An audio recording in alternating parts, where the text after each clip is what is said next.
Assalamualaikum warahmatullahi wabarakatuh. Alhamdulillahirrahmanirrahim. Hari ini kita sudah masuk pertemuan kedua ya. Tapi sebelum kita memulai pelajaran, alangkah baiknya kita mulai pembelajaran ini dengan membaca basmalah dulu. Mari kita membaca basmalah secara bersama-sama. Bismillahirrahmanirrahim.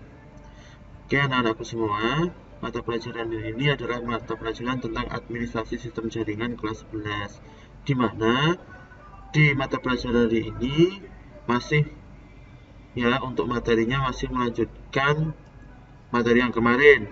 Kalau kemarin kita sudah belajar mengenai apa jenis-jenis dari sistem operasi jaringan, untuk saat ini ya, untuk materi hari ini kita menginjak ke materi selanjutnya, yaitu yang pertama nanti tentang analisa ya, kebutuhan perangkat lunak maupun hardware-nya. Yang kedua yaitu teknik cara instalasinya ya.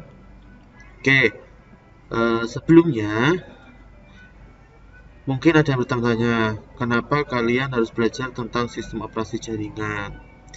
Nah, kalau nanti kalian misalkan sudah terjun di dunia usaha atau dunia kerja, apalagi sudah kerja di perusahaan-perusahaan besar, terutama yang bergerak di bidang jaringan, otomatis nanti selain komputer ya yang terinstal sistem operasi standalone atau yang komputer biasanya digunakan untuk operator, kalian juga harus mampu untuk menginstal sistem operasi yang berbasiskan jaringan, di mana yang jelas fitur-fitur atau menu-menunya atau paket aplikasinya itu lebih banyak dibandingkan yang sistem operasi standalone. Oke, mungkin hari ini nanti biar kalian lebih sedikit jelas ya, kalian harus tahu tujuan pembelajaran kalian hari ini ya. Jadi kalian nanti yang pertama harus mampu ya, untuk pembelajaran hari ini kalian harus mampu untuk mengidentifikasi perangkat lunak dari sistem operasi jaringan yang sesuai dengan kebutuhan user. Yang kedua, kalian juga harus mampu dan memahami bagaimana cara menentukan kebutuhan perangkat lunak dan kecocokannya dengan sistem operasi yang dipilih. Yang ketiga yaitu mampu mengidentifikasi perangkat keras dari sistem operasi jaringan sesuai kebutuhan user. Yang keempat, mampu menentukan kebutuhan perangkat keras minimal dan kecocokannya dengan sistem operasi yang dipilih. Yang kelima, mengetahui tahapan instalasi sistem operasi jaringan. Yang keenam adalah memahami proses instalasi sistem operasi jaringan. Nah, anak-anakku, itulah nanti tujuan pembelajaran hari ini ya.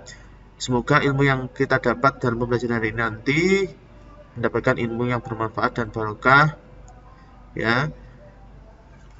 Semoga kita selalu nanti ilmu yang kita dapatkan selalu berguna ya, baik untuk diri kita sendiri maupun untuk orang lain. Oke, anakku semua,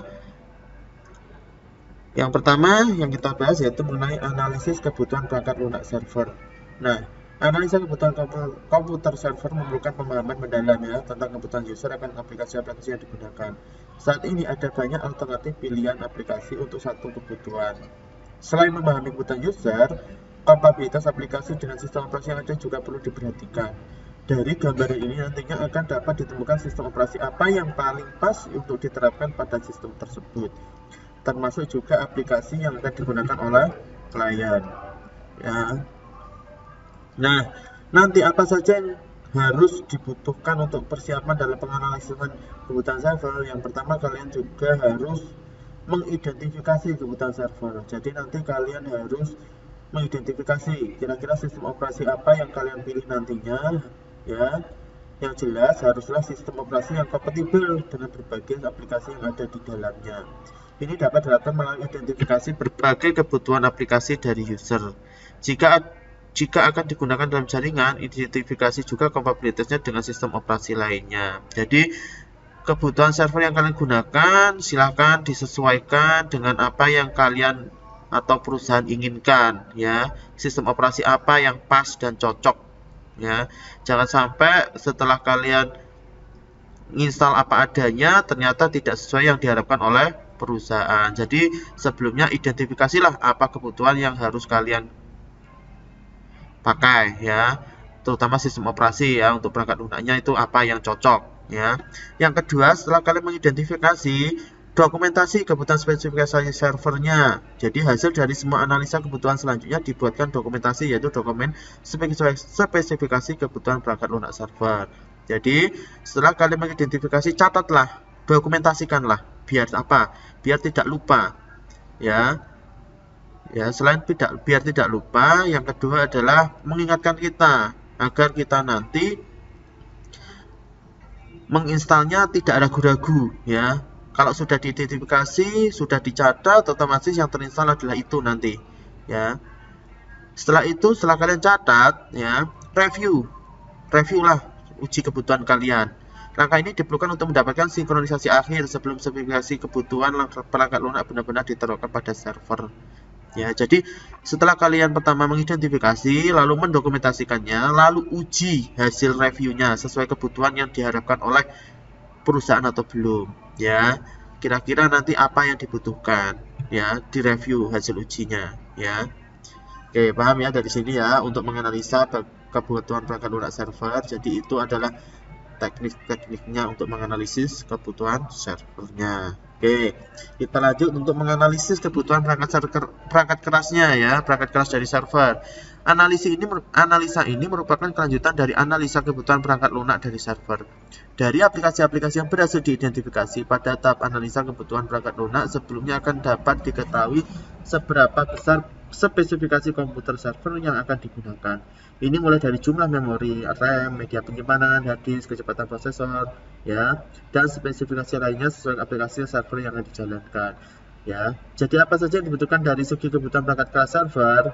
Ya, yang pertama sama sebenarnya untuk teknisnya, ya, caranya sama dengan perangkat lunak. Yang pertama adalah identifikasi dulu kebutuhan perangkat keras. Kalau tadi perangkat lunak, sekarang identifikasi perangkat kerasnya.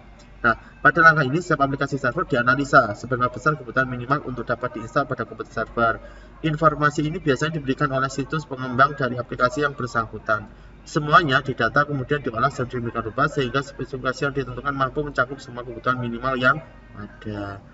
Nah, anak-anakku, jadi di sini nanti kalian disuruh untuk mengidentifikasi kebutuhan perangkat kerasnya, ya, disesuaikan dengan sistem operasinya, ya. Biasanya kalau menganalisa perangkat keras, ya, terutama seperti RAM, hard disk, sama prosesor, itu kalau kalian sudah mengidentifikasi perangkat lunaknya, ya, biasanya di pengembangnya sistem operasi itu biasanya ada requirement-nya. Prosesor apa yang dibutuhkan, RAM-nya berapa, ya, hard disknya berapa, itu pasti ada requirement-nya, ya. Nah, dari situ ada kebutuhan minimal itu, silakan dibuat dokumentasinya seperti tadi, dicatat biar tidak lupa, ya, dicatat, didokumentasikan, ya, berupa seperti dibuat tabel atau gimana, terserah kalian bagaimana cara agar mudah kalian mengingatnya, ya. Yang ketiga yaitu melakukan review atau pengujian. Jadi nanti setelah kalian melakukan dokumentasi seperti tadi, lakukan pengujian apakah sudah sesuai kecocokan perangkat lunaknya dengan perangkat kerasnya. Paham ya? Oke. Itu untuk analisa kebutuhan perangkat kerasnya. Nah, sedangkan nanti, ya, untuk instalasi sistem operasi jaringannya, itu kita akan ambil salah satu contoh dari sistem operasi jaringan yang menggunakan Linux, ya. Jadi Linux itu adalah sistem operasi yang open source, jadi terbuka untuk semua kalangan. Dimana Linux itu kalau kalian menginginkan untuk mengedit-editnya diperbolehkan, ya. Istilahnya kalau di dunia komputer itu ngopreks kalau di Linux, ya. Ngopreks, jadi diedit-edit sesuai kebutuhan kalian, itu bisa Linux, ya. Karena open source, jadi sumbernya terbuka untuk umum. Coding-codingnya, bahasa pemrogramannya itu terbuka untuk kalian bisa mengeditnya, ya. Nah, di mana nanti instalasi operasi jaringan itu merupakan hal yang paling awal dilakukan sebelum bangun server, ya. Jadi nanti sebelum kalian bangun server, ya jelas harus install dulu. Setelah itu instalasi ini mencakup dua hal, ya, instalasi perangkat keras dan perangkat lunak. Sebagai server yang akan melayani komunikasi antar jaringan, maka sebuah server minimal harus memiliki dua kartu jaringan, ya. Satu untuk jaringan internal dan lainnya untuk jaringan eksternal. Jadi minimal kalau kalian membangun server harus ada dua LAN card atau dua NIC atau dua NIC, ya. Karena apa? Karena rata-rata kalau kalian beli komputer jadi, ya, yang build upan itu biasanya sudah ada minimal 2 bahkan lebih dari Ethernet card ya. Kalau kalian buat sendiri ya minimal kalian pasang 2 ya, karena server itu rata-rata seperti itu ya, paham ya. Nah, setelah itu persyaratan lainnya dalam instalasi server mengikuti syarat umum instalasi sistem operasi seperti jumlah RAM yang diperlukan, besar ruang hard disk yang akan digunakan, tipe dan kecepatan prosesornya ya, terus resolusi video atau layar. Maksudnya di sini adalah apa? VGA-nya. Karena apa? Di Linux itu ada 2 tipe teknik untuk cara instalasinya. Yang pertama adalah cara untuk menginstalasi dalam mode GUI ya, atau Graphical Unit Interface atau Graphical User Interface. Yang kedua adalah mode text atau CLI, Command Line Interface ya. Jadi ada 2 cara instalasinya. Paham ya? Otomatis kalau kalian memilih yang GUI, resolusi videonya juga harus besar. Paham ya? Oke, kita lanjut. Nah, kita ambil salah satu contoh tadi Linux kan. Nah, di sini yang kita pakai adalah Linux Debian 8. Jadi nanti kalian yang pakai gunakan Linux Debian 8 yang untuk praktek di sekolahan. Nah, requirement-nya seperti apa untuk sistem operasi Linux Debian berbasis GUI? Ya, cara instalasinya yang berbasis grafik nanti di Linux Debian 8. Yang pertama, itu adalah prosesornya minimal ada Intel Pentium 4.3.06 GHz. Jadi ini adalah prosesor minimal ya yang dibutuhkan, minimal ya, bisa lebih kalau ada ya. Lalu RAM-nya minimal ada 256 MB, tapi disarankan itu 1 GB. Jadi kalau bisa pakai saja yang 1 GB. Harddisknya minimal 10 GB. Jadi kalau bisa lebih, alhamdulillah ya. Graphicsnya kalau onboard biasanya otomatis support ya. Jadi kalau kalian VGA-nya pakai yang tidak onboard ya belilah yang 2 GB lah minimal ya, RAM-nya untuk VGA-nya. Paham ya? Oke. Sedangkan untuk requirement instalasi sistem operasi Linux Debian berbasis text atau CLI atau Command Line Interface itu minimal prosesornya Intel Pentium 4306 sama ya untuk prosesornya. Sedangkan RAM-nya itu pasti lebih kecil 128 MB atau disarankan 512 MB. Jadi kalau bisa pakai yang 512 MB untuk CLI-nya nanti berbasis CLI ya. Harddisknya itu 2 GB ya. Graphicsnya Intel onboard. Jadi kalau di CLI ya, graphics itu bisa diperhitungkan, bisa tidak. Karena apa? Resolusi yang dibutuhkan tidak terlalu besar kalau penginstalannya pakai mode text. Paham ya? Sedangkan untuk RAM-nya jelas lebih kecil, 512 MB kalau yang disarankan ya. Karena tidak membutuhkan memori yang besar. Oke, lanjut ya. Nah, sedangkan untuk metode instalasi secara sistem operasi, ya metodenya itu ada beberapa macam. Sistem operasi diinstal ke dalam bagian tertentu dari hard disk, ya. Lokasi tertentu ini biasa dikenal dengan istilah partisi hard disk. Jadi membagi bagian-bagian dari hard disk itu namanya partisi hard disk. Di kelas 10 pernah dengar kan? Pastinya tentunya sudah pernah dengar ya, apa itu partisi hard disk. Nah, kita lanjutkan sekarang. Terdapat sejumlah metode yang dapat digunakan untuk menginstal sistem operasi. Penentuan metode ini dapat didasarkan pada kondisi hardware, persyaratan sistem operasinya sendiri, dan kebutuhan user. Nah, beberapa 4 pilihan jenis sistem operasi 4 jenis instalasi sistem operasi adalah yang pertama ada metode instalasi baru. Apa instalasi baru? Opsi ini dapat digunakan untuk jaringan yang akan dibangun adalah jaringan baru ataupun adanya penambahan perangkat server baru yang tidak mendukung sistem operasi jaringan yang ada saat ini. Jadi kalau kalian nanti pakai instalasi baru, ya itu diperbolehkan. Silahkan, kalau komputer kalian baru, silahkan pakai instalasi sistem operasi yang baru, ya. Sedangkan untuk yang upgrade, ya opsi ini banyak digunakan pada sistem-sistem jaringan yang sudah berjalan. Opsi ini dilakukan biasanya karena adanya perbaikan fitur yang ada pada sistem operasi yang digunakan, termasuk juga karena fitur baru yang memang diperlukan. Kalau di instalasi baru, itu kalau kalian misalkan sudah pernah install terus install ulang lagi, itu pasti aplikasi yang ada di dalamnya pasti hilang. Tetapi kalau kita menggunakan upgrade dari versi 1 ke versi yang lebih tinggi, maksudnya dalam satu koridor ya Mas ya, masukkan Windows XP, ada SP1 kan, nah kalian ini upgrade ke SP2. Nah, itu pakai saja upgrade. Jadi masih bisa aplikasinya tidak hilang. Ya, masih bertahan di sistem operasi tersebut untuk aplikasinya. ya. Tapi kalau kalian install ulang, jelas sistem operasinya jelas aplikasinya akan hilang. Mohon maaf, tadi maksudnya dari aplikasi ya. Kalau aplikasinya apa namanya pengen tetap bertahan ya pakai update ya, tapi kalau pakai yang instalasi pasti hilang. Oke, yang penting itu ada multi boot. Apabila disarankan untuk ada lebih dari satu sistem operasi dalam satu komputer, maka opsi ini dapat dipilih untuk memungkinkan pengguna lebih dari satu sistem operasi. Nantinya setiap sistem operasi akan ditempatkan pada partisinya masing-masing. Jadi gini, maksudnya multi boot di sini adalah sebenarnya kalian bisa membuat beberapa sistem operasi dalam satu komputer ya. Jadi gini, kalau kalian misalkan saya ingin sistem operasi Windows dan Linux bersamaan jadi satu di satu komputer, Pak. Oke, itu kalian silahkan buat partisinya dulu, dipisah ya. Misalkan ada 2 partisi dalam hard disk. Yang partisi pertama itu untuk Linux, yang partisi kedua itu untuk Windows. Paham ya? Oke, paham ya? Jadi seperti itu bisa. Jadi nanti akan muncul 2 sistem operasi. Pada waktu kalian menyalakan komputer, itu akan muncul 2 sistem operasi. Silahkan dipilih, kalian ingin masuk ke Linux-nya atau ke Windows-nya. Sebenarnya bisa, 3 sistem operasi pun bisa, selama hard disk kalian masih besar ya. Otomatis juga, tapi nanti mempengaruhi hard disk di dalamnya ya. Di dalamnya apa? Kapasitasnya misalkan kalau sudah digunakan Windows, di Windows itu dibagi lagi kan nanti partisinya untuk Windows, nah itu berapa? Nah itu nanti pasti akan mempengaruhi juga. Paham ya? Itu kalau multi boot.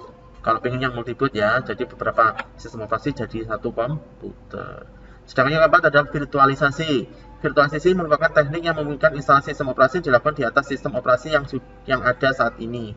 Tidak dalam partisi tertentu, namun dalam suatu file tertentu. File ini merupakan perwakilan dari suatu sistem komputer virtual. Satu komputer dapat memiliki lebih dari satu komputer virtual. Jadi ibaratnya gini, kalian mempunyai komputer yang sudah jadi ya, di dalam komputer tersebut sudah terinstal sistem operasi kalian. Nah, kalau kalian ingin mencoba-coba ya, biar sistem operasi kalian tidak hilang, gunakanlah sistem operasi mohon maaf ya, maksudnya gunakanlah instalasi secara virtualisasi ya. Carilah aplikasi virtualisasi. Contohnya ada apa? VirtualBox, yang kedua adalah Virtual VMware. Silakan pilih salah satu dari aplikasi tersebut. Nah, nanti silakan diinstal aplikasinya tersebut. Nah, di situ nanti kalian sudah bisa membuat beberapa sistem operasi ya secara virtual ya. Jadi sistem operasi di dalamnya juga ada sistem operasi lagi ya. Berbeda dengan multiboot tadi. Kalau multiboot itu milih salah satu yang mana yang nyala, tapi kalau pakai virtual kalian bisa mencobanya dalam keadaan sistem operasi kalian nyala, terus di dalamnya ada sistem operasi lagi dengan bantuan aplikasi virtualisasi, itu kalian sudah bisa menggunakan sistem operasi yang sudah kalian install lagi dengan sistem operasi yang berbeda. Itu juga bisa ya. Jadi silakan dicoba. Nah, sebelum melakukan instalasi sistem operasi ada beberapa hal yang perlu diperhatikan, yakni pertama ada struktur partisi yang akan digunakan. Salah satu teknik yang digunakan untuk mengamankan data yang ada di komputer adalah dengan membuat partisi yang berbeda untuk sistem dan data. Dengan adanya pemisahan ini akan memungkinkan nantinya sistem tersebut diupgrade tanpa mempengaruhi datanya. Pembagian ini juga dapat membantu dalam proses backup dan restore. Jadi kalau ingin data kalian tidak hilang, ya pisahkan ya antara sistem sama data yang lain. Jadi misalkan kalau ingin membuat partisi drive C dan D, kalau Windows ya drive C dan D lah, pastikan untuk penyimpanan data kalian di D, sedangkan di C itu untuk sistem, kalau itu punyanya Windows. Yang kedua, penentuan jenis sistem file ya. Penentuan jenis sistem file merupakan sistem manajemen file yang diterapkan sistem operasi untuk mengelola file-file yang tersimpan di hard disk. Nah, ada banyak sistem file yang telah dikembangkan saat ini. Beberapa yang sering digunakan adalah FAT16 atau 32 ya, NTFS, HPFS, Extended 2, Extended 3, Extended 4 ya. EXT itu extended ya maksudnya. Setiap sistem operasi dapat memiliki lebih dari satu file. Setiap sistem operasi dapat memiliki lebih dari satu sistem file. Seperti Linux Ubuntu yang dapat mengulang hampir semua sistem file yang ada saat ini. Setiap sistem file yang dipilih memiliki kekurangan dan kelebihannya masing-masing. Oke ya, paham ya? Nah, kita fokus sekarang ke Linuxnya, karena nanti kita akan belajar menginstal Linuxnya yang digunakan untuk sistem operasi jaringannya ya. Jadi banyak sekali partisi yang dibuat di sistem operasi Linux ya. Contoh-contohnya merupakan partisi yang umum digunakan nanti di Linux. Yang pertama adalah tanda garing ya, itu maksudnya adalah root, garing itu ya. Pada sistem operasi Linux ya, itu pasti namanya root. Nah, peranannya mirip seperti drive C pada Windows XP atau Windows yang lain. Pada setiap instalasi Linux ini merupakan partisi selalu harus dibuat ya. Sistem file yang biasa digunakan untuk memformat partisi ini adalah extended 4. Minimal besarnya partisi ini adalah 5 GB. Disarankan minimal 8 GB agar lebih leluasa menginstal program lainnya ya. Yang pertama itu ada root. Yang kedua adalah garing home ya. Adalah partisi untuk user. Partisi ini dapat berisi data user. Data di sini dapat berupa dokumen, gambar, audio, video, dan konfigurasi aplikasi user. Ini serupa dengan folder dokumen dan setting atau user pada Windows. Sistem file ini juga menggunakan extended 4. Jadi sistem filenya untuk home yaitu extended 4. Paham ya? Sama halnya dengan root tadi, itu sistem filenya pakai extended 4. Kalau home itu tidak wajib kalian buat partisinya. Cukup rootnya tadi sudah include biasanya home itu. Ya, tapi kalau kamu ingin membuat partisi sendiri untuk home ya tidak apa-apa, silahkan ya, fleksibel saja ya. Yang ketiga yaitu boot ya, ini wajib ada, yang merupakan partisi yang berisikan aplikasi booting menjalankan sistem operasi. Partisi ini dapat tidak dibuat ya, kalau dibuat akan berguna nantinya pada saat instalasi multiboot sistem operasi. Sistem filenya juga secara umum dapat menggunakan extended 4 ya. Jadi boot ini tidak wajib dibuat, tapi kalau bisa ya dibuat ya. Untuk apa tadi? Untuk instalasi multiboot tadi ya. Sebenarnya wajib biasanya ya. Yang kedua adalah swap, adalah partisi RAM pada sistem Linux. Partisi ini dapat digunakan sebagai RAM tambahan memori virtual. Ini berguna pada saat sistem kehabisan RAM fisik. Semakin banyak jumlah aplikasi yang dijalankan, semakin besar jumlah RAM yang digunakan. Pada saat sistem kehabisan RAM, Linux dapat menggunakan partisi swap ini sebagai RAM tambahan. Dalam Linux ada istilah swapping yang digunakan untuk menunjukkan proses pemindahan pack dari memori RAM ke swap. Nah, untuk swap biasanya itu besar kapasitasnya itu adalah 2 kali memori sebenarnya. Kalau memori di komputer kalian 4 GB, berarti 2 kali 4 itu 8 GB. Berarti swapnya adalah 8 GB. Paham ya untuk swap. Nah, yang sebenarnya wajib untuk diinstal ya, yang harus ada ya, itu adalah sebenarnya root sama swap ya. Root sama swap itu wajib ada sebenarnya. Sedangkan nomor 2 dan 3 itu wajib, tapi bukan wajib gitu loh ya. Jadi kalau kalian buat ya wajib, tidak apa-apa, gak dibuat ya juga tidak apa-apa. Sedangkan poin nomor 1 dan 4 itu wajib ada. Paham ya? Partisinya wajib ada, berarti harus ada di situ. Oke, lanjut ya. Nah, sistem operasi Linux merupakan sistem operasi yang memiliki sangat banyak varian. Varian ini dikenal dengan istilah distro ya. Jadi kalau varian itu istilahnya di dunia Linux itu distro. Bagi pemula terkadang kesulitan untuk menentukan distro Linux yang mau digunakan. Sebagai gambaran, berikut ini merupakan poin-poin instalasi sistem operasi di salah satu Linux yang terkenal, yaitu Linux Debian ya. Yang pertama, nanti kalian harus mengkonfigurasi BIOS untuk dapat melakukan boot melalui CD atau DVD. Jadi nanti silakan konfigurasi BIOS-nya. Terus pemilihan mode instalasi teks atau grafis, silakan pilih salah satu. Pemilihan dasar, lokasi, saat ini, dan jenis keyboard. Lalu pengaturan jaringan, nama host, penentuan password user root, pembuat user baru, penentuan pewaktuan sesuai lokasi saat ini, skema partisi, sumber daya paket aplikasi, aplikasi yang akan diinstal, lalu instalasi bootloader-nya. Jadi itu adalah beberapa gambaran ya, langkah-langkah untuk instalasinya ya. Paham ya? Nah, nanti silakan simak video praktikum pada link yang sudah saya sediakan ya. Jadi ada 2 link, nanti link pertama adalah link materi, yang kedua adalah link tentang praktikum video tutorial bagaimana cara menginstalasi.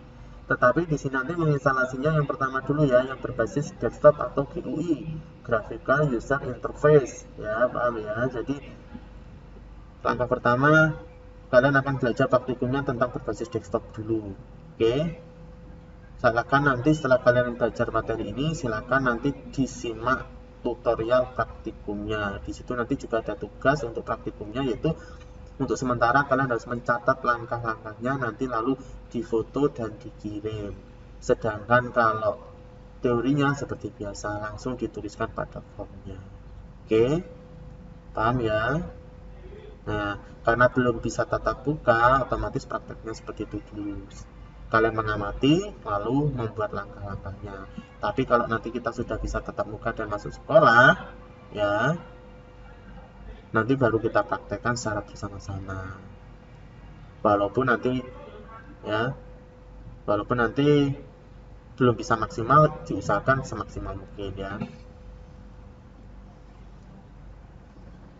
Nah, kalau mungkin ada yang ditanyakan, silakan nanti ditanyakan seperti biasa melalui Teams ya, Microsoft Teams. Silakan diskusi di situ ya. Kalau nanti misalkan tidak ada yang ditanyakan, ya seperti biasa. Tadi pertanyaannya kan harus menjawab di formnya tadi. Pertanyaan saya silakan dijawab ya. Nah, sedangkan untuk pertemuan ketiga minggu depannya lagi ya, kita akan belajar bagaimana cara menginstalasi Linux Debian berbasis CLI atau text atau command line interface. Oke ya, paham ya? Oke, semoga kalian paham ya. Bismillah. Nah, terima kasih ya atas waktunya ya untuk menyimak materi hari ini. Sekedar mengingatkan kembali bagi yang belum gabung kode tips ya, aplikasi Microsoft Teams untuk kode grupnya sudah tertera di PowerPoint ini. Silakan gabung untuk 11 TKJ 3 ya. Kodenya adalah H9U8991. Silakan gabung bagi yang belum gabung, bagi yang sudah gabung lanjut seperti biasa. Jika ada diskusi silakan diskusikan di Teams tersebut. Oke. Mungkin itu saja yang bisa saya sampaikan hari ini. Kurang lebihnya saya mohon maaf ya. Saya akhiri. Wassalamualaikum warahmatullahi wabarakatuh. Semangat dalam belajar, dalam menggapai cita-cita. Semangat.